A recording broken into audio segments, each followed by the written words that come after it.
సైదాపురం మండలంలో పల్లె పండుగ పథకం ద్వారా మంజూరు అయిన నిధులతో మండలంలో వివిధ గ్రామాల్లో నిర్మించిన సిమెంట్ రోడ్లు, వాటర్ ప్లాంట్ అభివృద్ధి పనులకు మంగళవారం వెంకటగిరి శాసనసభ్యులు కురుగొండ్ల రామకృష్ణ అధికారులతో కలిసి ప్రారంభోత్సవాలు చేశారు. ఈ కార్యక్రమంలో మండలంలోని కూటమి నాయకులు, అధికారులు పాల్గొన్నారు. ముందుగా కార్యక్రమానికి హాజరైన ఎమ్మెల్యే కురుగొండ రామకృష్ణకు మండల నాయకులు ఘన స్వాగతం పలికారు. మండలంలో పల్లె పండుగ పథకం ద్వారా మంజూరైన నిధులతో మండలంలో వివిధ గ్రామాల్లో విస్తరించిన సిమెంట్ రోడ్లు, వాటర్ ప్లాంట్లను ఎమ్మెల్యే ప్రారంభించారు. అనంతరం వేములచేడులో ఏర్పాటు చేసిన సభలో ఆయన మాట్లాడుతూ గత ప్రభుత్వంలో మండల అభివృద్ధికి కనీసం 10,000 రూపాయల నిధులతో పనిచేసిన దాఖలు కనబడలేదని చెప్పారు. రాష్ట్రంలో పేదరికం లేని రాష్ట్రంగా చూడాలన్నదే మన ముఖ్యమంత్రి ఆశయమని చెప్పారు.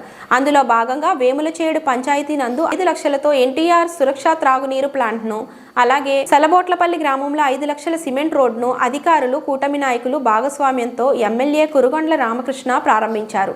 ఈ కార్యక్రమంలో ఎంపీడీఓ శివకుమార్, ఆర్డబ్ల్యూఏఈ మనోజ్ కుమార్, కూటమి అంతర్భాగమైన తెలుగుదేశం, జనసేన, భారతీయ జనతా పార్టీ నాయకులు మసు సుబ్రహ్మణ్యం, దిలీప్ రాజు నాయుడు, రాజశేఖర్ రాజు, సుబ్రహ్మణ్యం నాయుడు, పార్థసారథి వెంకటేశ్వర నాయుడు, వెంకటేశ్వర్ రెడ్డి, చాన్ కాసిం, రవీంద్ర తదితరులు